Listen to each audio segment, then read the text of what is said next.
control de nuestra república, de nuestro Estado, de nuestro gobierno, la Contraloría General. De no haber sido por un vuelco de significación que ha dado usted, con toda la contundencia que ha podido, doctor Celi, la suerte de nuestro país estaría atravesando un sendero bastante oscuro. Hoy tenemos por lo menos ubicadas los escenarios. Han confluido empeños suyos y de muchos estamentos que se han unido a esta minga por esclarecer el escenario. ¿Qué sigue oscuro en nuestro país y en la administración pública ecuatoriana? ¿Qué hay que combatir con urgencia desde todos los sectores sociales, empresariales, administrativos y políticos? Los políticos también tienen en este momento la palabra en el organismo que mayor fuerza de fiscalización debe denotar, y que no es así. Ahí hay apalancamientos más bien bastante negativas, pero eso lo dice el periodista. El Contralor General del Estado sí está monitoreado por la opinión pública y distinguido por la calificación social como de excelencia o de muy bueno. Pero me imagino, por ejemplo, que testigos que hubieran sido tremendamente útiles para que la Contraloría General del Estado establezca todo un estamento de autores, cómplices y encubridores de los delitos de desadministración financiera, de robo de los dineros públicos. No han cobrado una condición de testigos protegidos. Me estoy acordando precisamente de Carlos Pareja Yanuseli. Su abogado es el doctor Arévalo, creo. Su abogado defensor. Revelo, perdón, doctor Revelo, perdón.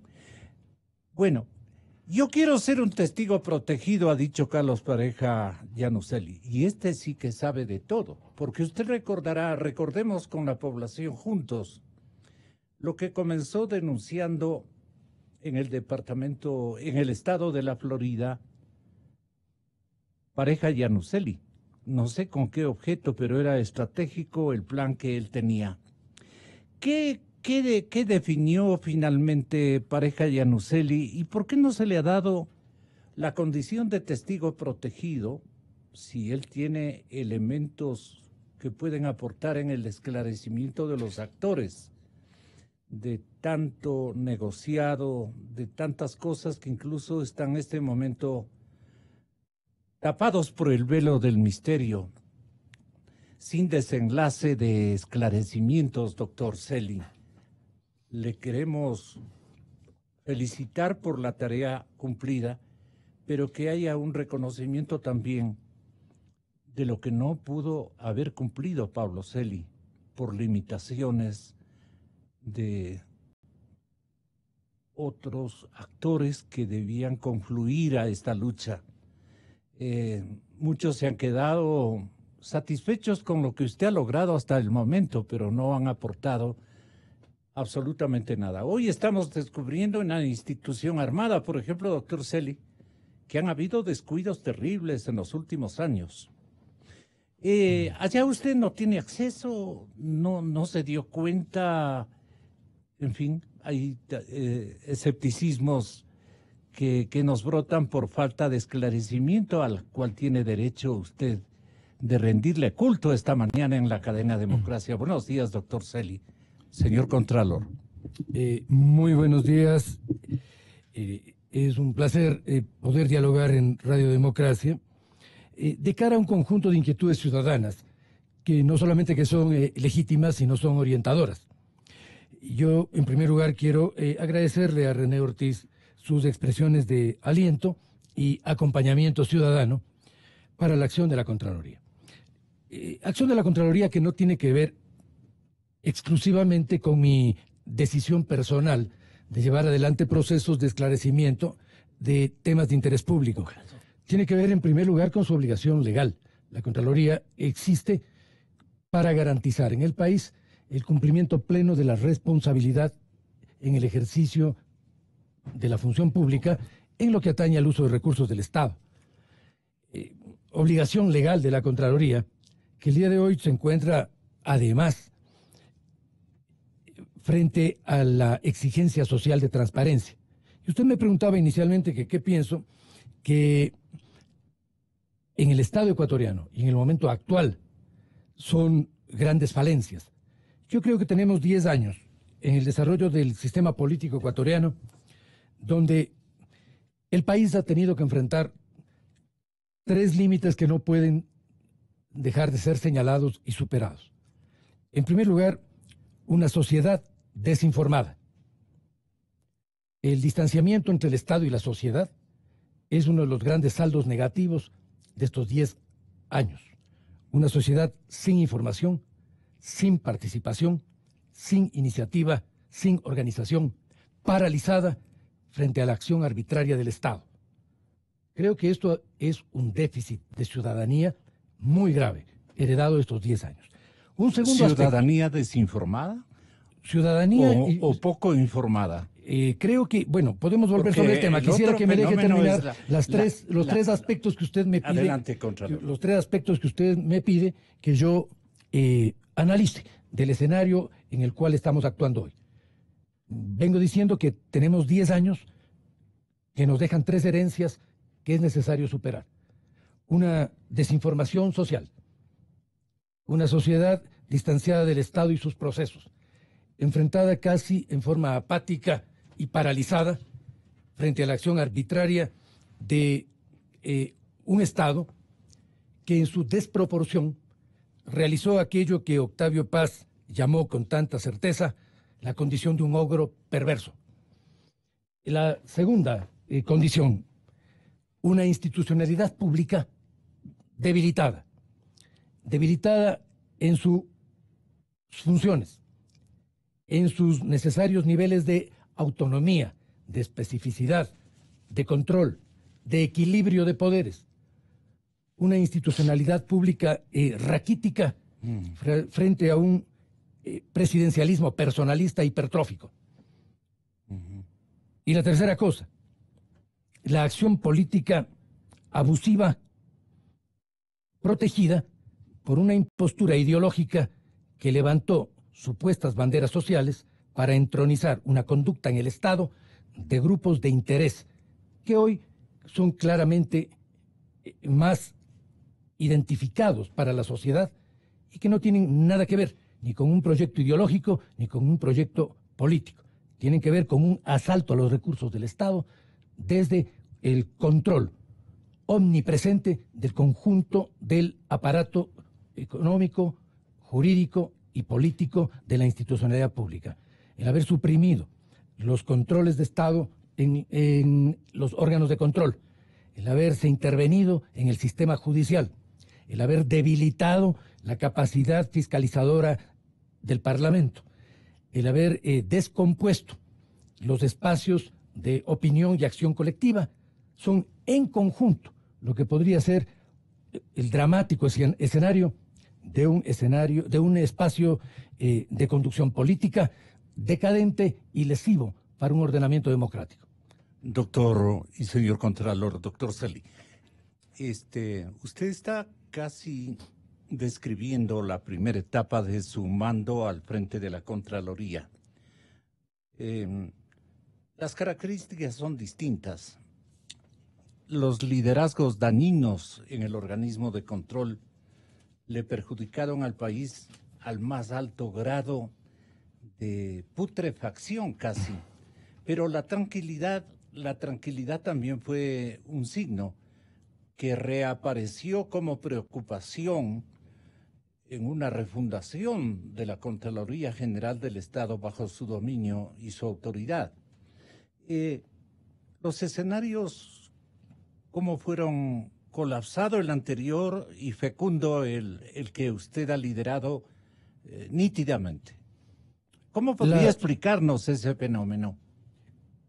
La crisis institucional que se pretendió inducir en la Contraloría para paralizarla, que ventajosamente fue corta porque permitió también que el funcionariado de la Contraloría reaccione desde el interés nacional y desde su propia responsabilidad.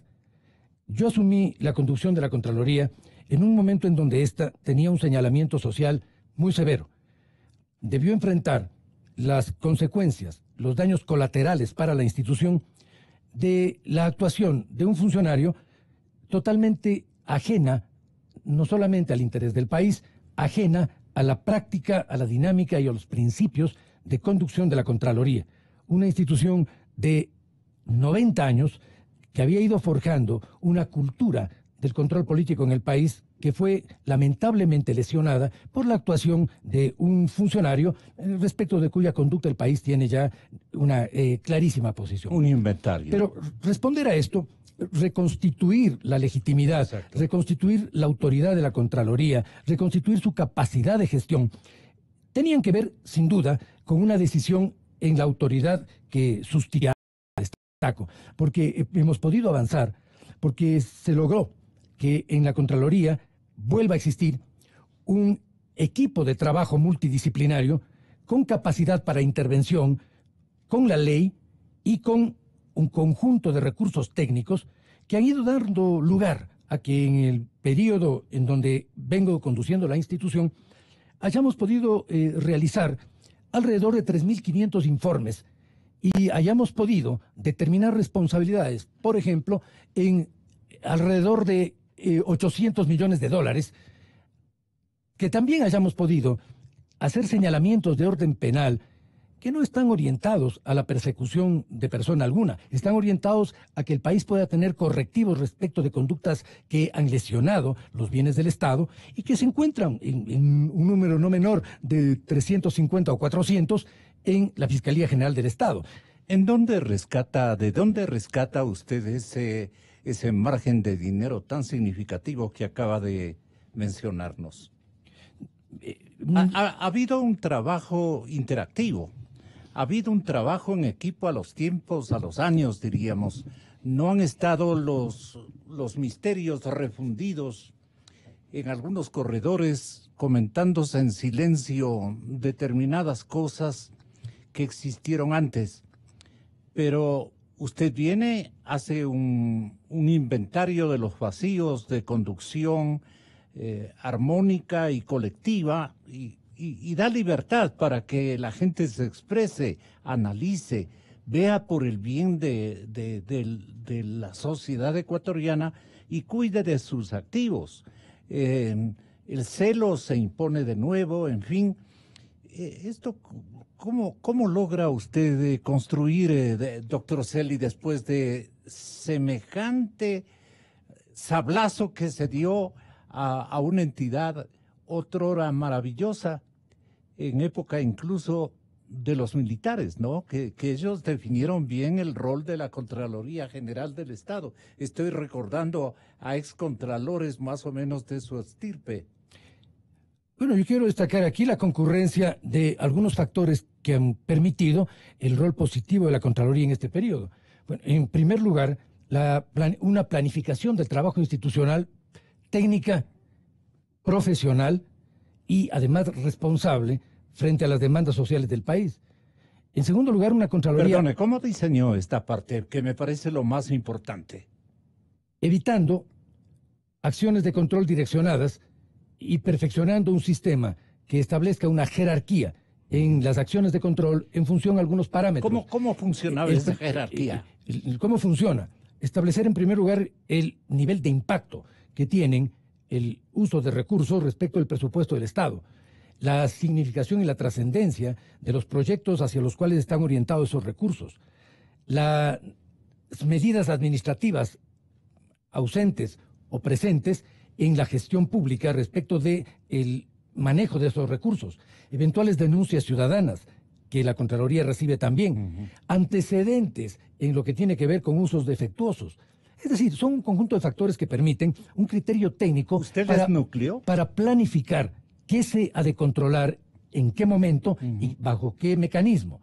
Pero esto es un aspecto que tiene que ver ya con las prácticas. Pero preservar los activos más fecundos del erario nacional ha sido una misión bastante fuerte en la que usted ha dado un acento fundamental. Sin duda ha sido un criterio... ¿Qué le debe el país a la Contraloría? Sin duda ha sido un criterio muy importante mirar en dónde se han localizado los recursos estratégicos fundamentales del país e ir a esas áreas precisamente con auditorías que permitan transparentar su uso. Pero este es un primer aspecto. ¿Y por qué no nos da a conocer cuáles son las áreas críticas que usted encontró o sabía que había que enmendarlas? Bueno, en primer lugar el área petrolera, de la que depende la mayor parte del recurso fiscal del país. En esa área hemos hecho intervenciones... ¿Qué encontró usted en el área petrolera? En el área petrolera, bueno, en la Contraloría... ¿Un laberinto? La Contraloría ha observado contratos petroleros por alrededor de 450 millones de dólares. Estos contratos no solamente que han merecido observaciones de orden administrativo y glosas aproximadamente por esos valores, sino que es precisamente en el área petrolera donde se han concentrado la mayor cantidad de indicios de responsabilidad penal. Pero no solamente. Hay otra área de alta sensibilidad por el impacto que tiene para la población, que es la seguridad social. Es un área en donde nosotros hemos puesto especial énfasis porque si hay que cuidar el recurso del Estado, por principio, mucho más aquellos recursos que no siendo del Estado, el Estado los administra. Y la seguridad social es un recurso al que aportan todos los ciudadanos y es un recurso que debe garantizar su sostenibilidad de vida. El momento en el cual el Estado afecta un recurso que en primer lugar no es del Estado y en segundo lugar lesiona con esa afectación el interés social, creo que el organismo de control tenía una alta responsabilidad social de intervenir en el área de la seguridad social. A la Contraloría le debemos, perdone, doctor Celi, la indiciación de los actores de estos males. Pero lamentablemente la justicia no ha estado a la altura de las indiciaciones que ha hecho la Contraloría. De no todas las cárceles del país serían muy limitadas para la cantidad de gestores de corrupción que pululan en todos los estamentos hasta este mismo instante. La gente hace un inventario de que en todas partes siguen los mismos.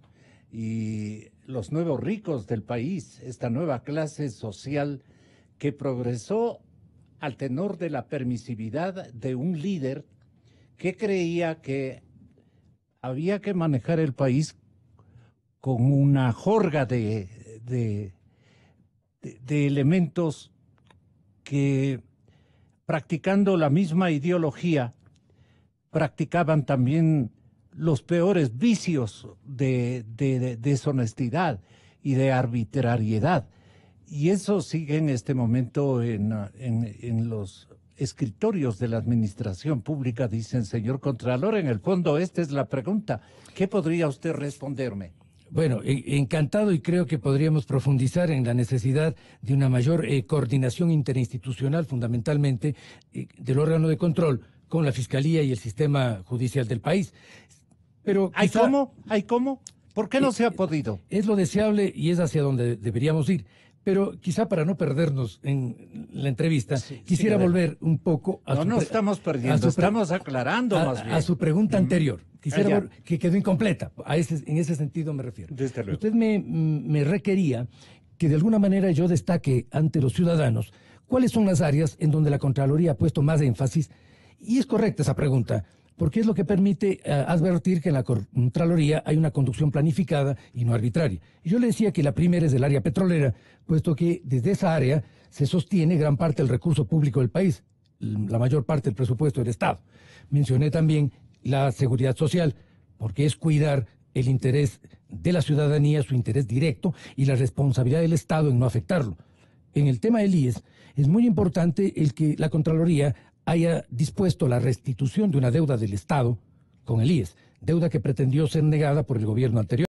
Pero no solamente esto, nosotros hemos continuado un trabajo sistemático en el área social con 32 auditorías que se están realizando en este momento, algunas de ellas ya con importantes resultados, respecto del estado de los fondos y la administración de fondos sociales, respecto del estado actuarial del Instituto Ecuatoriano de Seguridad Social, respecto del manejo de recursos en el BIES, etcétera. Es decir, la intervención en seguridad social ha sido una intervención integral muy sistemática.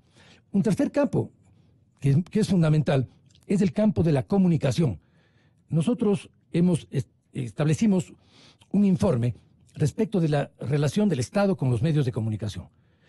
Yo considero que esto es muy importante y el informe que determina la nulidad del concurso de frecuencias no es un informe menor, porque no tiene que ver con intereses privados, tiene que ver con un interés público, en donde la relación Estado-interés privado tenía que garantizarse bajo principios jurídicos y bajo una normativa técnica legítima. Al haber observado esta conducta errónea, nosotros estamos de alguna manera coadyuvando como organismo de control a restablecer una adecuada relación entre el Estado y la comunicación pública y privada. Un cuarto aspecto que es esencial es el seguimiento que venimos haciendo a la inversión en obra pública. Aquella expresión de que con tal de que se hagan las obras, no importa cómo se hagan, ni las ventajas que saquen los funcionarios de ese quehacer, eso es inaceptable. La obra pública tiene que hacerse con integridad. No basta exhibirse, no basta con que se exhiban carreteras, no basta con que se exhiba obra tangible.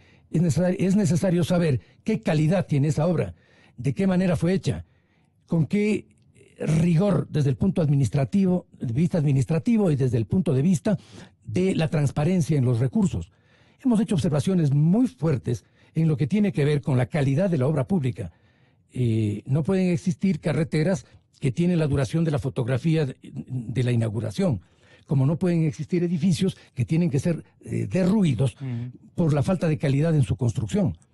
Hemos hecho observaciones también muy importantes en proyectos como Yachay, en donde es necesario que el país transparente la realidad de obras macro que pueden terminar siendo fracasos muy significativos.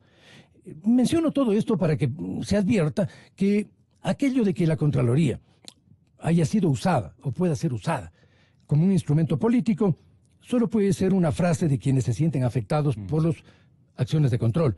Nuestra actuación ha sido una actuación sistemática, planificada, ordenada y dirigida a los recursos usados. Nosotros no auditamos personas, auditamos procesos. Las consecuencias que tengan las auditorías de Contraloría para la gestión personal de los funcionarios tiene que ver con sus responsabilidades y no con un direccionamiento. Y ahí vamos al siguiente punto que me parece muy importante de su interés periodístico.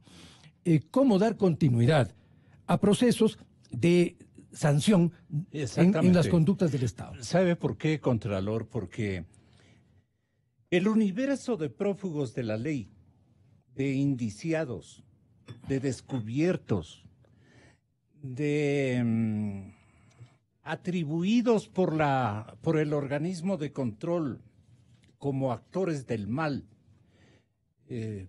perversos con los dineros públicos, con los activos del Estado, perversos y digamos,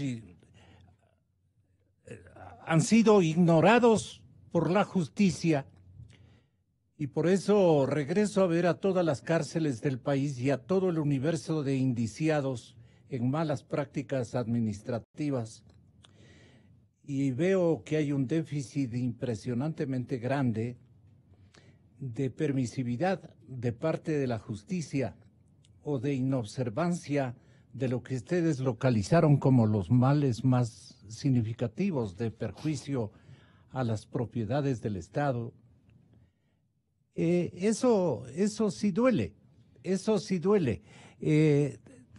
¿Por qué no ha habido en tono reclamante una posición de Pablo Celi a decirle al presidente de la Corte de Justicia, a todas las judicaturas, a los fiscales. ¿Cuántos fiscales se han pasado burlándose nos han enrostrado su burla y su audacia?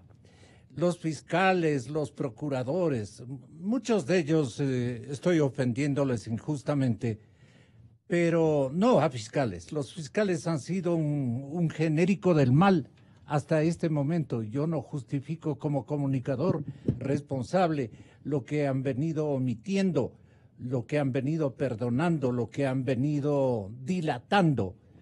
En esto el organismo de control no ha sido más tajante, no ha sido más, o no hay como, doctor Celi, una cosa es decirlo y otra cosa es actuar en el escenario donde usted ha actuado en estos últimos años. Difícil escenario, doctor.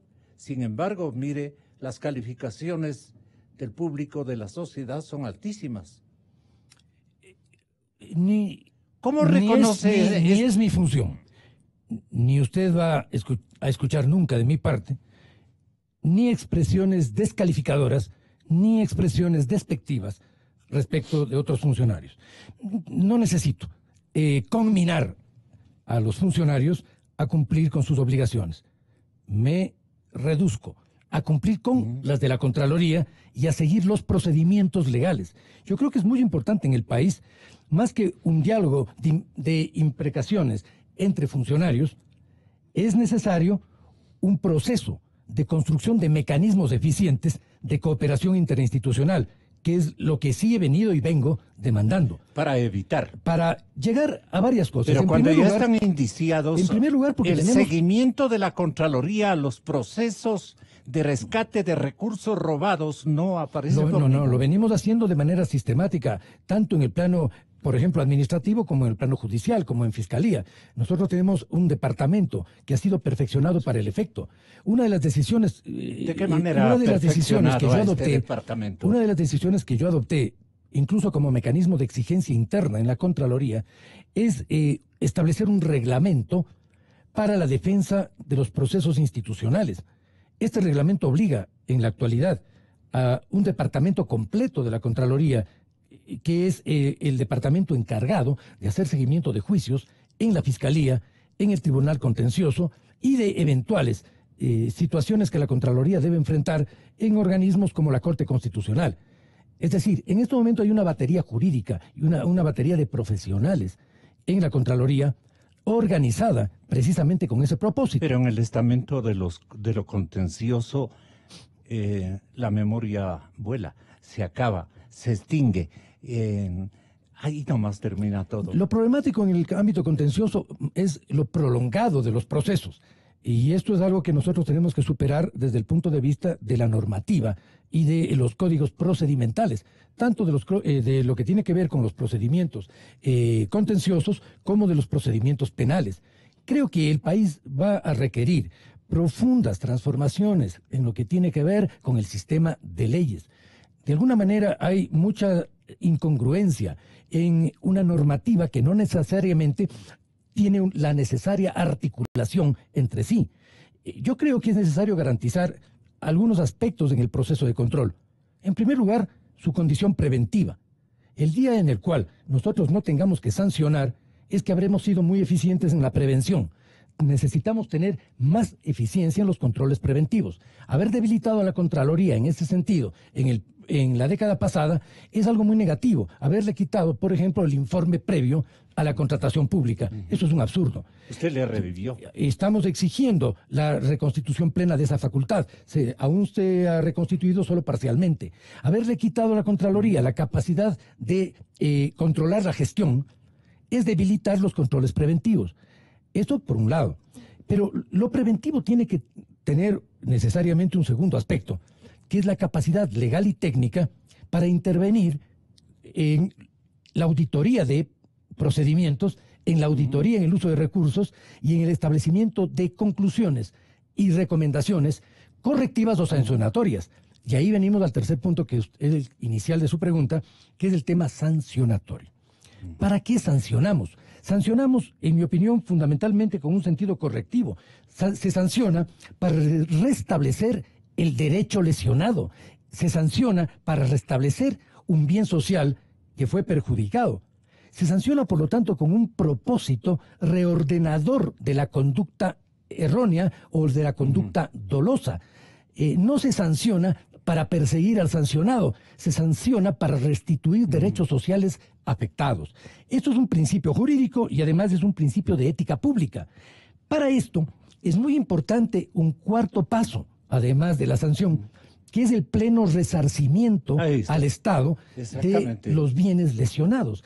Si nosotros hemos tenido como consecuencia... Si le preguntan a usted o le pregunto yo muy comedidamente, ¿cuánto ha recaudado usted en su etapa de dineros del público, del pueblo, que se han robado en diferentes dimensiones de incumplimientos legales, de tramposerías, de contrataciones malavidas y todo lo demás?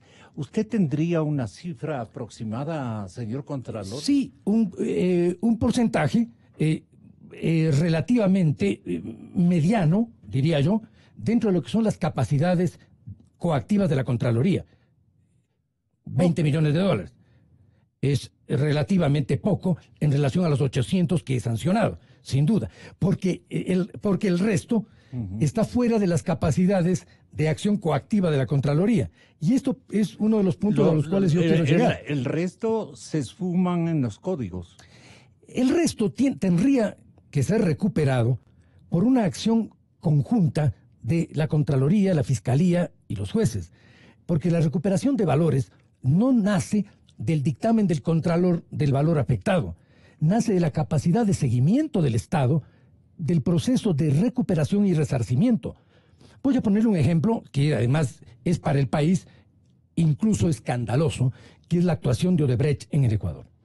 Las lesiones que la actuación de Odebrecht... ¿Cuánto contrató Odebrecht en el Ecuador? De los 800 millones que usted dice, ¿corrieron en mi tiempo más o menos monitoreados bien o monitoreados medianamente? Quiero referirme sobre el tema de Odebrecht, que ahora ha vuelto a ser incluso pero noticias. ¿qué porcentaje Odebrecht de esos 800 millones ha contratado?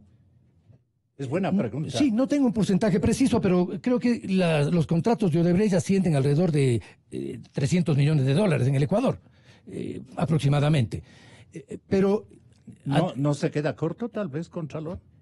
Puede ser, no tengo una cuantificación exacta, estoy hablando de magnitudes... Recién aparecen convenios que se han firmado. Hay una serie, el tema es que hay contratos, subcontratos del sistema de contratación de Odebrecht en el Ecuador. Es un sistema complejo, tiene contrataciones directas, tiene contrataciones indirectas, tiene empresas subcontratadas. Creo que sí, sería, y de hecho, y tu pregunta es muy importante, por algo a lo que yo quiero llegar, y por eso puse el tema Odebrecht. Evidentemente, en el país hay un interés en recuperar los valores afectados por la conducta de esta empresa. Nosotros hemos tenido reuniones de trabajo entre el procurador, el contralor, la fiscalía y el propio gobierno en función a establecer una estrategia de Estado para el resarcimiento de la lesión de Odebrecht. Y la primera pregunta que surge cuando nos reunimos los funcionarios para discutir ese tema es ¿cuánto tiene que resarcir Odebrecht al país? Y ese cuánto aún no está establecido por el Estado de manera precisa. Por eso es que la pregunta suya no solamente que es pertinente, sino que señala una de las debilidades que tenemos todavía en el cruce de información entre las instituciones. ¿Por qué es complejo el cálculo de Odebrecht? Es complejo el cálculo porque ahí tienen que intervenir... Subcontratistas. Tienen que intervenir... Hay una escalera de procesos de contratación inentendibles en ocasiones. Tienen que intervenir algunos factores.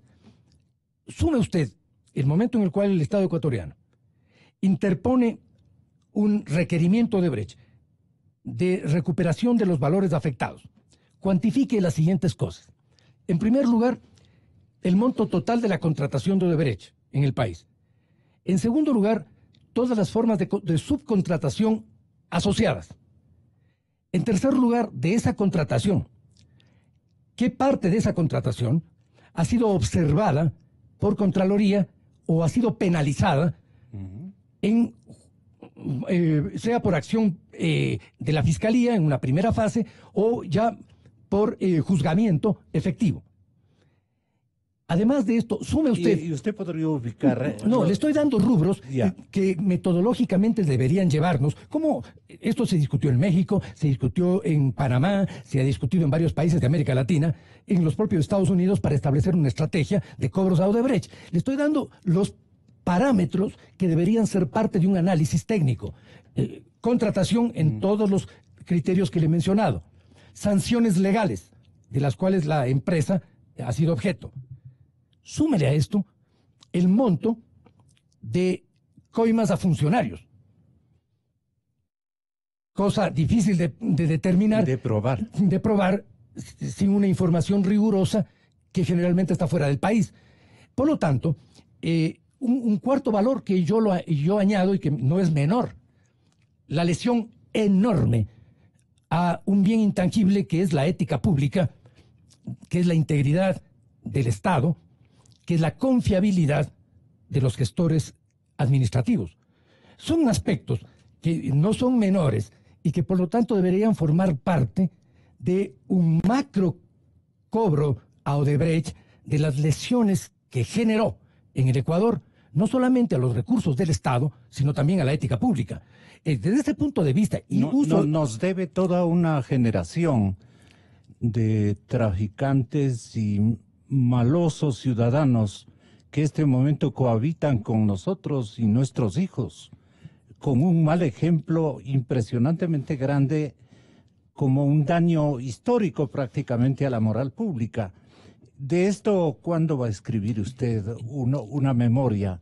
Mire, menciono el tema de Odebrecht porque en su magnitud y en su impacto es un buen ejemplo que podría repetirse. Yo podría repetirle esto en otras instancias. Las lesiones, por ejemplo, de un sistema de manejo del sector petrolero que fue entregado a una empresa que tenía que orientar la selección de todos los contratistas. Misma empresa que debía fiscalizar todos los contratos que se habían entregado. Y misma empresa que participa en todos los esquemas de contratación. Me refiero a Worley Parsons. A ver, si yo tengo, cuando avancemos en los procesos que la Contraloría ha señalado a esta empresa, en indicios de responsabilidad penal o en glosas, si tuviésemos que hacer una cuantificación, igual que frente a Odebrecht, de las lesiones que ha generado al Estado, no solamente las consecuencias contractuales de sus decisiones, sino el hecho de que se haya entregado a esa empresa el monitoreo omnímodo de todo el sector petrolero del Ecuador. Podemos seguir con ejemplos importantes. Por ejemplo, ¿Qué consecuencias tiene también? Y por esto hemos observado en el examen de frecuencias, ¿qué consecuencias tiene para la comunicación? Un proceso de concentración de frecuencias, un manejo arbitrario en títulos habilitantes, así es. un incumplimiento de la propia normativa en la calificación de los comunicadores en el Ecuador. Es decir, si nos ponemos en el propósito de no solamente sancionar, sino resarcir los derechos lesionados, el proceso es mucho más complejo que lo que se puede pensar en una simple declaración o en un simple reclamo de que les cobremos a todos. Es verdad, estamos empeñados en esto. Esto tiene que ser un objetivo. Pero, como usted ve, es un objetivo que hay que cumplirlo con procedimientos jurídicos, con procedimientos técnicos y con un criterio de administración del recurso público que no puede ser producto solamente de la gestión de la Contraloría. Tiene que involucrar necesariamente a la Fiscalía, necesariamente al sistema judicial. Y yo vengo planteando una cooperación con el Ejecutivo y con la Asamblea, porque aquí hay que corregir el marco legal que protegió todo esto, porque muchos de estos elementos se dieron con leyes que se produjeron ex profeso para generar un manto de encubrimiento y legitimidad para actuaciones ilegítimas. Esto, por lo tanto, requerirá un periodo bastante extenso en la historia inmediata del país que corrija las deformaciones institucionales, que restituya el pleno derecho y, por lo tanto, que supere desde el punto de vista normativo y procedimental todos los mecanismos que se montaron para tener un estado de impunidad y un estado de arbitrariedad. En este momento la Contraloría, ¿con qué está aportando? Transparentando los hechos, señalándole al país para qué sirvió ese estado de impunidad legal. ¿Qué consecuencias ha tenido desde el punto de vista del uso de recursos públicos? ¿Qué lesiones enormes se ha generado no solo al erario nacional, sino a la capacidad financiera del Estado? Hemos auditado la deuda pública, señalando que el encubrimiento deliberado que se hizo de que esta deuda había sobrepasado el 40%, limitado por la Constitución hace bastante tiempo, ha causado una lesión enorme al financiamiento público que aún hoy lo está enfrentando el gobierno nacional, que ha heredado las condiciones creadas en una década de manejo arbitrario del endeudamiento público. Si le señalo todos estos elementos, entonces, el papel de la Contraloría, por muy intenso, muy activo que ha sido, muy amplio, es un papel inicial, es un papel que está abriendo procesos, que no agota procesos.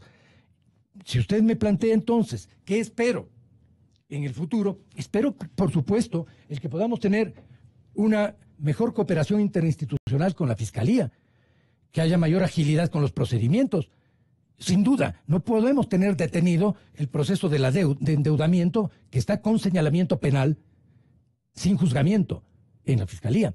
No podemos continuar admitiendo que SINGE, que es uno de los ejemplos más lamentables del manejo arbitrario del recurso petrolero en el país, inclusive porque fue hecho con los grupos familiares para manejar recursos estatales y que quede intocado en la Fiscalía.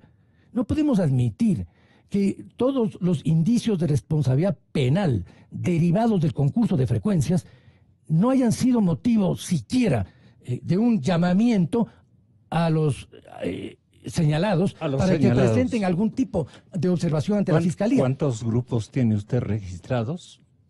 Hay varios grupos, son en macro 3 agrupamientos monopólicos que han sido señalados en ese informe. Sí, yo tengo un cuarto. Pero bien, a dónde vamos entonces es a indicar que la Fiscalía se precipita iniciando una investigación al Contralor. Absurda, sin ningún sentido jurídico y sin ningún destino. Porque ningún ciudadano podrá probar en este país jamás que el Contralor del Estado es una autoridad ilegítima. La Contraloría ha demostrado en innumerables escenarios, no solamente de Fiscalía, judiciales, incluso ya con sentencias favorables a la posición de la Contraloría, la plena legitimidad de su autoridad y de las actuaciones. Era, por lo tanto, absurdo que la Fiscalía inicie una investigación de algo que no tenía ningún destino. Pero esa celeridad, y yo cuestioné esa celeridad, esa precipitación y esa ligereza, contrastan con lo otro. También es verdad, y quiero aquí hablar en beneficio de un análisis objetivo. Una institución que tiene 4 fiscales en el tiempo en que yo estoy ejerciendo como Contralor, tiene una inestabilidad de conducción, tiene una inestabilidad de organización interna significativa. Yo no inculpo a la Fiscalía. Yo no voy a tener esas expresiones que en algún momento se escucharon de llamados de la atención de una ventana a otra para que se cuide la estética del barrio. Eso yo no voy a hacer. Yo voy a señalar, como señalo de manera pública, las cosas que he enviado a la Fiscalía y voy a exigir que tengan un cumplimiento. Pero esto es parte del problema. Hay muchos casos iniciados por la Fiscalía que han sido lamentablemente desestimados en el sistema judicial. Esto es una cadena. Si nosotros no superamos el manejo arbitrario, licencioso, que muchas veces se hace de los juicios en el sistema judicial, y esto es un tema que el país señala, que los ciudadanos lo sufren. Aquí hay juicios, ya no estamos hablando siquiera del Estado, todos tenemos conocimiento de algún momento y de alguna manera de las penurias que atraviesan los ciudadanos en este país cuando entran en la maquinaria del sistema judicial.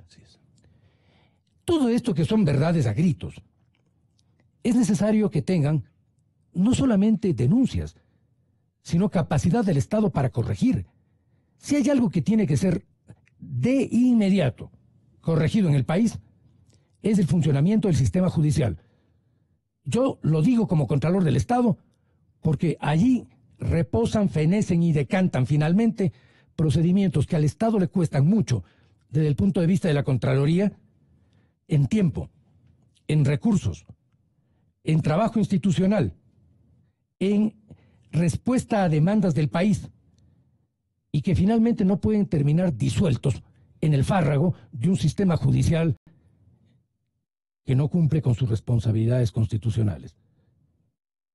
La simulación del periodo Correa de pelearse con el grupo Odebrecht del Brasil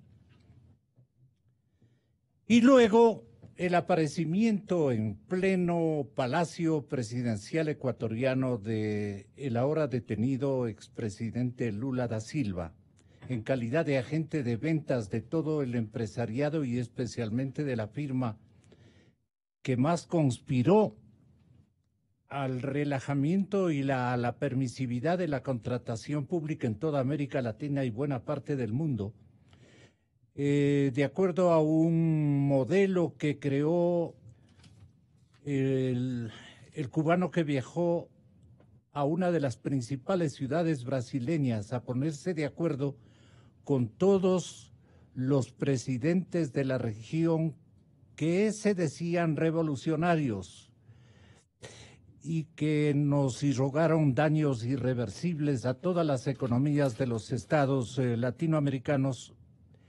Eso incidió también en la situación ecuatoriana. ¿De qué se ha enterado usted? Se vino a propiciar en la época del Correato, se vino a propiciar desde los mismos estamentos cupulares del gobierno brasileño a favor de la empresa Odebrecht de comienzo y que luego cayeron en pie izquierdo y comenzaron a desfallecer los actores fundamentales de la contratación pública en nuestro país. A ver, ¿cómo me explico, doctor Celi? ¿Usted se siente satisfecho del freno que impuso a algunos actores de contrataciones malhadadas que este momento han sido ya impugnadas por la misma Contraloría y la misma Procuraduría General del Estado, pero que ahí están dormitando al tenor de los códigos vigentes una especie de reposo hasta que nos olvidemos los miembros de esta sociedad? ¿Qué hará que el periodo del Contralor Pablo Celi no se olvide nunca? ¿Qué elementos deja usted cuajando como recordatorios de su paso por el sistema de control contractual valga la redundancia, que usted ha liderado, doctor? Qué ganas de, en otros términos, preguntarle más frontalmente, pero yo le tengo mucha estima a su trabajo y no quiero ni descomponerle a usted ni descomponer al proceso que está liderando. A ver, pero nos entendemos. Vamos a responder esto en dos campos. El primero, y qué bueno que usted lo haya tocado, porque es un campo en donde a veces puede existir cierta laxitud en el tratamiento de las cosas. Quiero decirlo de manera enfática para este país y para cualquier otro. No existe, por principio, ningún interés político de signo ideológico alguno, sea de signo ideológico de izquierda o de derecha, que justifique el uso del Estado para el favorecimiento empresarial, con cualquier signo ideológico y bajo cualquier orientación política. Una actuación de este tipo degrada la conducta del gobernante y envilece la actuación del privado. Si hay algo que hay que cuidar de manera suprema, es la relación del Estado con el interés privado, porque el Estado expresa el interés público.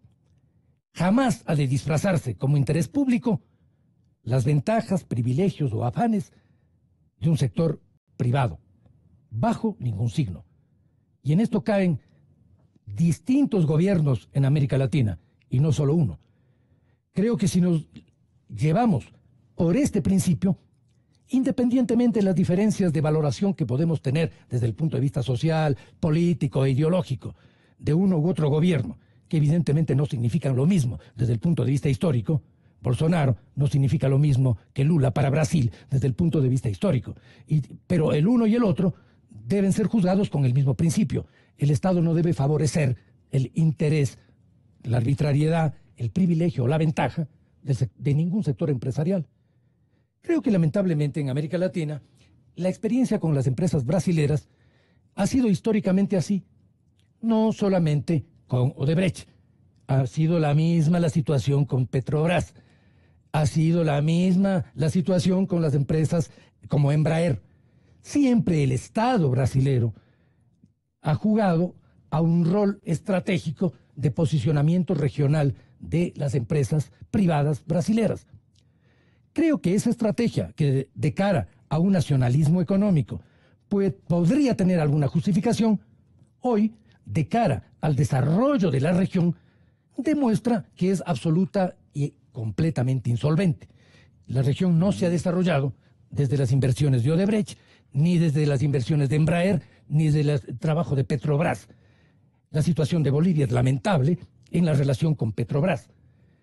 Este tipo de privilegios, monopolios y ventajas que en nombre de un interés supuestamente nacional se direccionan a través del Estado, no es bueno, independientemente del signo ideológico. Es nefasto, independientemente del signo ideológico. Pero esta es la primera parte. La segunda, yo dije desde el momento en el cual asumí la responsabilidad de conducir la Contraloría, que lo hacía en primer lugar por un mandato legal que no era discrecional. La ley dice de manera clara que yo estaba obligado legalmente a subrogar, independientemente de mi parecer y mis deseos. Tuve que someter mis intereses personales, que no eran precisamente dirigir la Contraloría. Yo tengo una actividad mucho más intensa que la de la Contraloría en el campo intelectual, que es del cual vengo, que le apasiona a usted, y al cual me atrae mucho más mi condición espiritual. Pero en aquel momento yo debía optar entre el interés nacional y mi interés personal. Me sometí al interés nacional. Y cuando lo hice, dije de manera clara que no lo hago ni en pos del aplauso ni del acompañamiento de mi acción. Si tenía que hacerlo en solitario, debía hacerlo. Creo que al principio lo hice en solitario. Hoy me siento mucho más acompañado, porque creo que al principio pudo haber alguna confusión. Creo que hoy hay claridad de que yo no estoy actuando desde intereses personales. Estoy actuando para reconstituir no solamente la ética pública, sino la integridad institucional de un organismo que es indispensable para garantizar un sistema democrático. Una democracia sin controles, vengo insistiendo, no es democracia. La democracia tiene un principio básico, que es la responsabilidad política. Y el organismo que tiene que garantizar que esa responsabilidad política se ejerza como rendición de cuentas es la Contraloría. Debilitar a ese organismo es destruir el sistema de representación política en el país. Por esto, yo tengo la decisión que he tenido y la tendré mientras esté al frente del organismo. Terminamos, doctor. ¿Qué claridad nos debe a los ecuatorianos? Yo a los ecuatorianos, y yo soy parte de ellos, les debo en primer lugar armonía consigo mismo. Y eso es tener transparencia e integridad en sus actos.